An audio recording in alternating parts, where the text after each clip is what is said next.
Ya, Assalamualaikum tuan-tuan ya. Sahabat-sahabat handai masa secara mara kalau ada dengar cerita.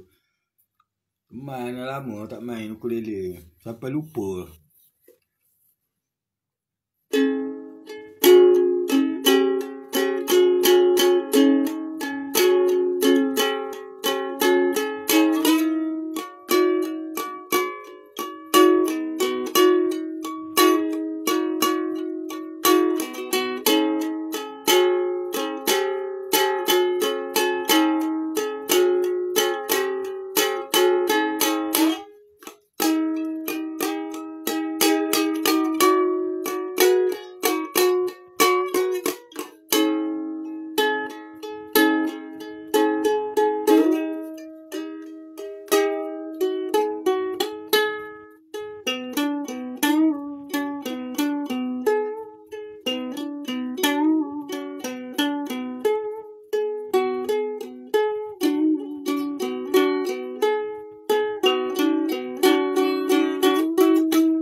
Nanti tak?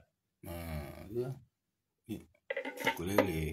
Aku lama tak nampak tak?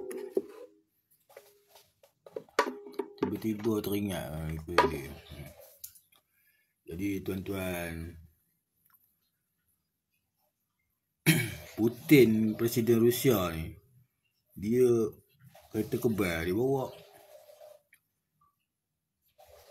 Jentera-jentera perang apa Rusia ni kan, Putin ni boleh bawa. Dia tu kalau ikutkan macam jenderal juga lah dia, macam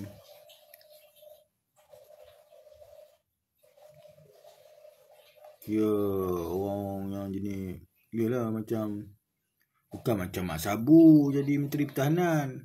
Dia Putin ni dia level dia nak pergi mana boleh, Menteri Pertahanan ke apa ke semua dia boleh lah. Kalau Menteri Pertahanan dia kata kebal ke apa benda ke, jet ke apa ke, ingat dia boleh bawa lah tu. Putin ni datang ni jenis apa ni, ketimbang dacing ni. Nak ayat lah konon. Kau ingat Putin tu apa? Kau nak ayat Putin tu, silap lah kau. Belum kau ayat dia apa-apa, dia dah dengan Mahathir dah dulu. Ni demo nak ayat. Dia cakap jangan kepala tahu, tunjuk orang hebat sangat. Last sekali kena ketawa dalam dewan apa, dia orang punya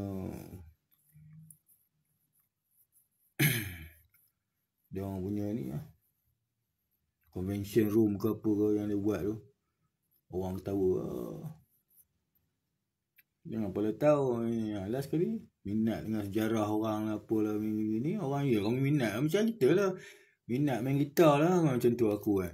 Cakap aku pandai main ukulele, pop orang bagi ukulele tak bunyi. Macam mana?